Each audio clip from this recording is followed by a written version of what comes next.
welcome to the Lean on Agile show. I'm your host Shaheen, and I have today with me April Jefferson, one of the great inspirers that I know of. April, thanks for joining the show. Thank you for inviting me. I won't do the justice introducing you, and I don't know you that much. I know that you're a great person to know, and I know that any chance that I get, I want to learn from you, but I leave it up to you to tell our audience who is April. Well, I'm a passionate soul and I've embraced it. Passionate And soul. yes, and some of the things that bring me great passion is learning, taking a positive mindset and applying it to my whole life. So things such as agile, lean design thinking, open space, Right, improvisation, looking at like reinventing work, like all those things, right, like just swirl around in my mind right, right. and they come together and to, I think, support beauty in the world. Nice, nice. Mhm. So there are lots of things that you're passionate about. Lean, Yes. agile, design thinking you mentioned. hmm Is there any one of open space? Is there any one of them that stands out from the others? I would say open space. Yeah. Yes, I look at open space as a mindset. Mm-hmm. When I was first introduced to open space, what I loved about it is the freedom Mm-hmm. and how those principles and the law of open space could truly manifest outside of the loose structure that is open space technology. When I think Right. about open space, I'm not thinking about the structure, but I'm thinking about the values and the principles and the law of mobility, and Right. also some of the elements of open space. So for some of our audience that might not know what open space is, would you mind very briefly tell us what open space is and why is it that much unique for you?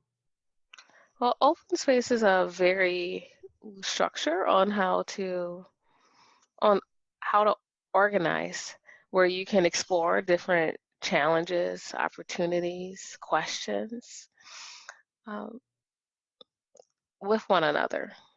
And Mm-hmm. it's really, I don't want to say governed, but I look at it as being powered by principles and a law. The law of mobility. Yes, the law Yeah. of mobility. And with open space, one of the things that I find, unlike other things in the agile space, is that we learn more. Mm-hmm. Like there's roles in open space. Right. And initially, the roles in open space were simply butterfly and bumblebee. Right. However, by practicing and leveraging open space, we discovered other roles that manifest. We discovered initially it was four laws, like four principles, right? Sorry, Right. initially it was four principles, and now we have five. Right. Is that it has adapted over time, Right. Right. and that's the beauty of it. What are the new roles that you have found or discovered?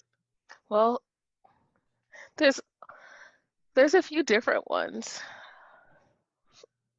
such as the groundhog. That some Okay. people, when they're participating in open space, and then actually just participating in life, that sometimes they need to kind of like go away and Right. be by themselves, and Right. they'll pop out when they're ready, and Right. Right. being okay with that. Right. Another one is one that's silent that I don't talk about. You know, when I'm facilitating open space is the penguin. Basically, that's our helpers. There's a lot of people who, like, when you're doing open space, they just do things naturally, organically. Right. And that's kind of like the penguin within them, Mm-hmm. working together to see where there's a need. Nice. Saying, Yeah. like, oh, okay, you know what? Let's get uh, a list of resources or books.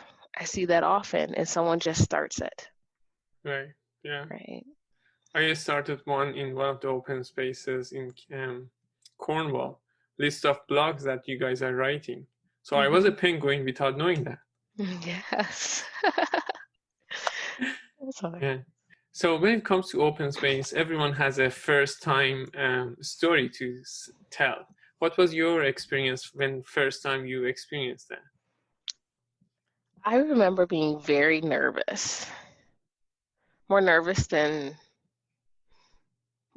going to a conference and speaking at a conference. With Right. open space, I felt intimidated at first because this was a gathering of other coaches and peers, and you feel a little bit unsure about yourself. So I think I came in with imposter syndrome. And as I became, you know, uh, open, and decided to like just walk free, I found that it wasn't anything to be concerned about. What I found that in my first open space, some of my closest friends in the Agile community came out of that open space. Oh, I okay. found my That's strong. I found my group, Okay. like people that I really connected with. I also found my voice. Before I only did some things like locally, and then after that, I started, you know, going outside of my local area and sharing talks, Right. doing collaborations. And that's one of the beauties of open space, I believe. And I've organized and facilitated lots of open space since then, that it creates leaders. Oh, nice. It creates new voices in our space, Right. that people find belonging and connection in open space. Like when the space is held right, I would say magic happens, kind of like me. And I know Right. others too, it was their first time and they felt like, they were tentative. And then it's like, oh, wow, like these people, they get me. Right. So, yeah. You mentioned holding space. hmm Tell us more about what that means. Wow. Holding space is an art form. It's creating safety uh, while you're facilitating. You can actually hold space even if you're not facilitating. But more often, we take that as a form of facilitation Mm-hmm. where there is safety. You bring about connection, and something powerful happens.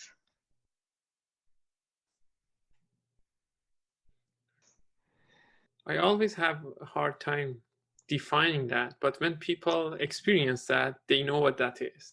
Yeah, it is one of those things that you're like, oh, that's what it is. Right. It's it can be hard to define Right. because I think it's constantly being defined. And you know when when it's happening and you know when it's not. Right. Yeah, yeah. Yeah, true, yeah. You exactly know when it's not happening. It's very Yeah. easy. Yeah. Yes, yes, yes. And you have held open spaces not only in the agile context, but in other domains as well. Yes, yes. Let's see. I've held open space for organizations Right. with leaders. And one of the things I really love is organizational open space. Mm. That is magical. What I find that with organizations that you're more often you're seeing actions come out of it, actions that come to fruition, where Mm. basically over 90% of them come to fruition and the rest of them are still being worked on. Mm. That's my experience with doing open space with companies. So one of the main or major question that I think most of the audience would have is how to have open space in organizations, how to convince them that without no agenda, we want to invest all of these people's time in an agenda-less session that we don't know what is going to come out of it. Well, you need to understand why you want to do it. I look at with open space, what makes a great open space is having a theme. Like, why Mm-hmm. are you gathering? Without it, I don't see it being very successful. Mm-hmm.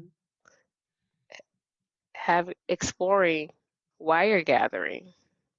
That's why sponsorship is important, especially for organizational open space. What problem are you trying to solve? What are you trying to explore? What do you see is going on in your organization and your teams? So those are when I recommended it. So maybe there's a wicked problem or complex problem to explore.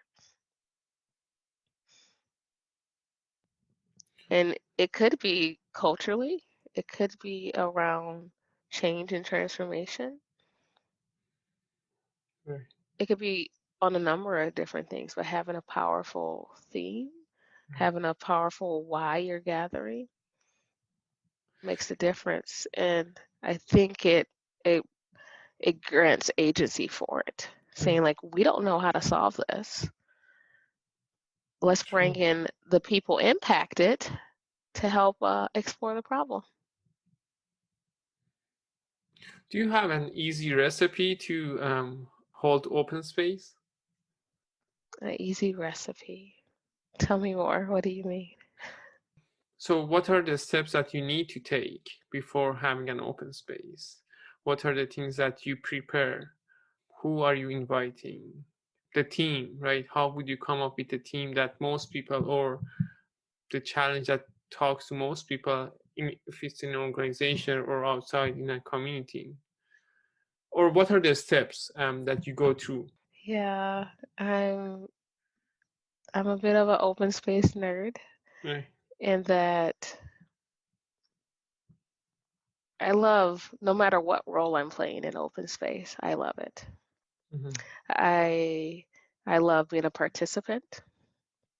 During COVID, I have participated in 7 open spaces. Some I have facilitated, some I've organized, and some of them, I was walking in the different roles of open space. Mm-hmm. I tend to be more of a bumblebee Mm-hmm. as a participant. But yeah. How is it in the virtual world? Like if you want to be a bumblebee, because in the real world you see the spaces you walk from, you hear like maybe some other interesting topic happening, and you get attracted to that. Hmm. That goes into what you were asked about earlier, which I didn't get a chance to answer yet, is that how do I curate spaces? When I think about open space, I'm thinking about why are we gathering? Having a powerful a theme to why we gather. Then I'm thinking about, hey, my first thing is say, after this is over, how do what do we hope people are feeling, thinking, right? I'm empathy mapping the participants' feedback. And I noticed that, and then set intentions for those to happen. And when I do that, those things actually do happen. I also set the intention and say, what's really important to me is that we're able to walk in the principles and the law of open space. So therefore, as I'm curating this space, I make sure that all of those are present. Right. And the law of mobility is one of the most important ones. So in the virtual space, yes, you can create spaces. There's so many different ways to do that so people can naturally move from space to space. That was a long way to answer Right. your question. Answer. Yeah. Who is behind open space? Like, because for Agile, we know there's a Agile community. People talks about things. It pops up. It goes somewhere, and then maybe something changes, right? But how these things changes in open? Is there an open space community that you know of? Is there an open space body that, for example, introduced the fifth principle? Well, this happens through people doing open space, right? By Okay. practicing. Like the roles come up by people practicing. I've seen there's not one way to do it, open space. I rejoice in seeing people do things differently. When I facilitate open space, that, there sometimes as a facilitator, I can be in the moment and change up different things, like even the sequence of how I talk about things in the opening. And it's just things that people learn. And that's why new roles emerge to say, hey, we've learned, like, we see this, there's a pattern of this. Let's put a name to it.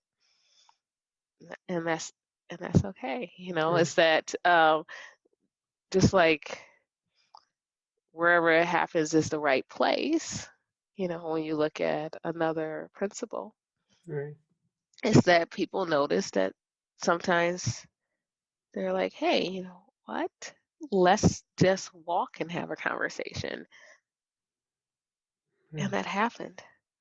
So it kept happening, and then say, okay, let's put a name to it. That's the only way that I can see it happen. I don't know if who said something first. Right. Okay. And even with some of the roles, the new roles that emerge, I hear different names for the same role, Mm-hmm. like groundhog and gopher. Mm-hmm. It means the same thing, Yeah. but people are experimenting, Yeah. and that's beautiful. It is. Hmm. In your experiments, what was open space not good for that you can share with us? Not good for? Yeah. I haven't found anything it's not good for. Oh, really? Okay. Just to be honest, I haven't If you have to said think like about the this. situation. I haven't found say, oh, that's not good for that. Mm-hmm. Um, If you have to think about oh, session. actually, recently, another open space I did recently about growing racial equity Mm-hmm.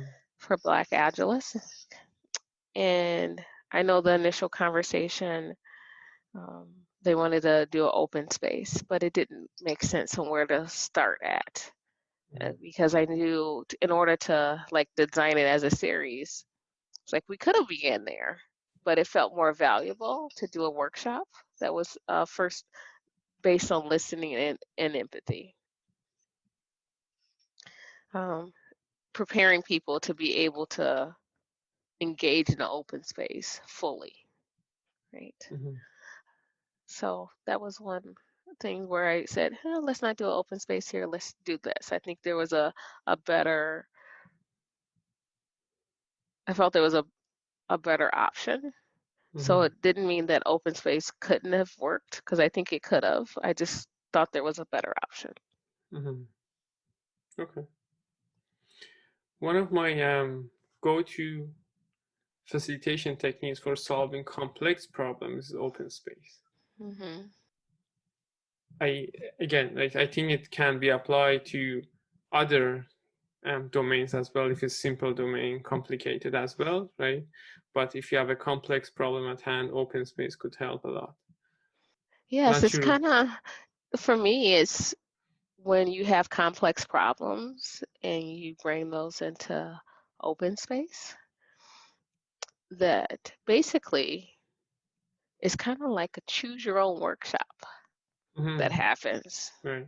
And that's pretty cool, is to watch people workshop that. And that happens a Right. lot, like with organizations. They're kind of workshopping those complex problems that they see Right. and are exploring. So, what's next for you and open space? Are you becoming this awesome open space facilitator that doing all around the world and doing all over the world open spaces? Because you're doing the 24-hour. Yes, and what's awesome about the 24-hour open space, it won't just be me and my co-organizer facilitating. We're inviting people from all over the world to help support. So we'll have multiple different facilitators as we slowly enter a new region where people are awake, Right. is basically to say. We don't expect people to be on fully for a full 24 hours. I won't be on for a full 24 hours, but there'll be multiple openings and closings Right. for when people would like to be there. But Mm-hmm. what's great about it is this is a way to bring people across the world together to share and have conversations with one another and ideate together. I'm really looking forward to it. Yeah. So people are welcome to volunteer, be a part of it, join us. I'm excited about it. Anything else about open space that you want to talk about that I didn't get a chance to ask? I would say that one of the things I think about, there's four elements of open space, and one of the elements that I love and I bring into my life is breath. Mm-hmm. Is that I find that we're so busy that we don't take a pause, we don't add white space into our life. Breath is very important. When you add breath, a lot of things can happen. Innovation happens, learning happens. You may have you may just to be able to relax and be calm and more engaged.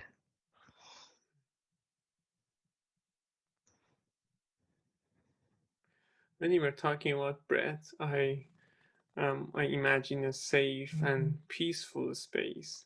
I was imagining the family. Have you ever done any open space with families? I haven't, but I would love to do so. If people are interested, call me up. Um, I haven't done one with families. I've done like different, I've had the different design thinking exercises with families. I haven't done open space with families yet, but that would be beautiful. It I can would, happen. It would be I would imagine. magical. Yeah. I did have an idea for one, something like that, where you can even like have kids in the space, Mm-hmm. uh, sharing and exploring different things. That would be great. That Um, seems like a more in-person experience. So right. when There, the world comes back together. there is one happening that I know of in Canada. I don't remember the name. Something camp. I will find out the name and put it there. The idea is you go with your family, with your kids, to a space that they are holding for 2 to 3 days. So it's like a summer camp that you go with your kids. They can play around. They can be part of the sessions and the people go there. And Mindcamp. I'm not sure if you ever heard of that or not. So I can. Oh, yeah, please share that with me. Yeah. That sounds wonderful. Yeah, I was going to go last year. It didn't happen this year because of COVID. It's not happening, but it's some of the friends of mine that have gone says it's a very powerful space. I know it always makes me like, oh, I really want to go to this one. Right. I've had that happen. Right. So we are all kind of at the end of our talk. I just want to move away from open space. I think I know the answer to this question, but I want to ask you. So if April is a superhero, what's her superpower?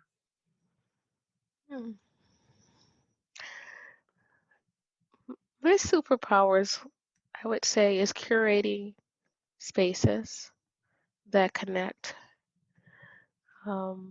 with generative engagement, meaning that there's a mutual learning and there's transformation. What I find my gift is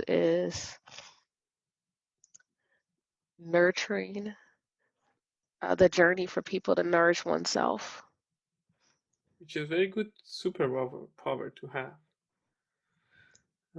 To be on their journey with them. Mm-hmm. Yeah, I really try to have everyone own their own change. Mm-hmm. I found that when someone owns their change, it's sustainable. Let me ask you this question. What's next for you? Well, kind of like everyone else, we're trying to figure that out. Right. I'm definitely getting started to write. Oh, nice. Yes. A book, a blog? Well, actually 2 books. 2 books. Okay. Yes. Can I guess one of them is around open space? Yes. Yeah. Yes. Yes. So when we are talking about books, do you know any good resources for people to learn about open space? Not necessarily a book. Maybe it's a YouTube video. Maybe it's something that you can share with us. I say the best resource to learn about open space is experiencing it. Attend Mm-hmm. one. Attend one. There's lots of open spaces out there. A lot of people are exploring them now. And you're welcome to join one of mine, or I know other people who are holding space in different places. There's so many options to go, but the best way to learn is by attending one, Mm-hmm. participating. Yeah. And when you're participating, make the intention to be open to walk fully within the principles Right. and the law. And I think it'll be life changing. Mm-hmm. It was for me the first time that I attended one. So, but I believe it's like, as you said, you need to be ready for it. Not everyone, just by going in an open space, can experience that. Well, I think everyone gets something out of it. I believe you get more out of it if you allow yourself to be free to be. Mm-hmm. And that's when people do that. Sometimes just by someone giving them, offering up these principles and the law, they're like, oh, okay. It's new for them to Right. do that. And they find out they love it.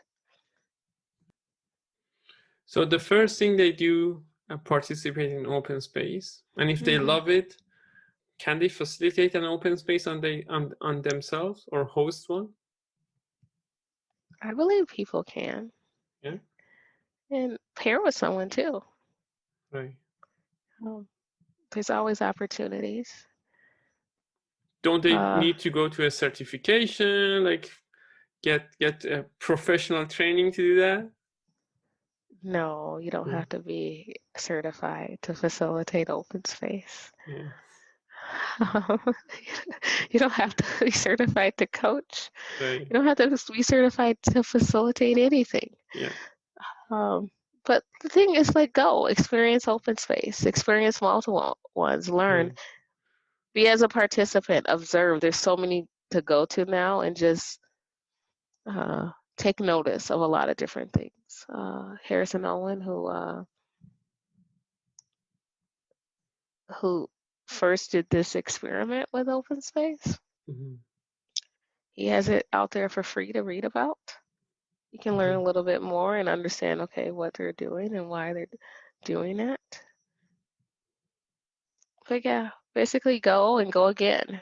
And I encourage people that you get more out of it when you like look past the mechanics of open space. Thanks, April. Is there anything that you wanted to talk about that we didn't touch? No. I can't think so. We talk so much about open space, it'll probably be awkward to enter a new realm of something. But is there anything that you want to share? Maybe anything like someone that inspired you, some recommendation, anything that is on your mind. You recommend them for sure to take part in an open space. Yeah.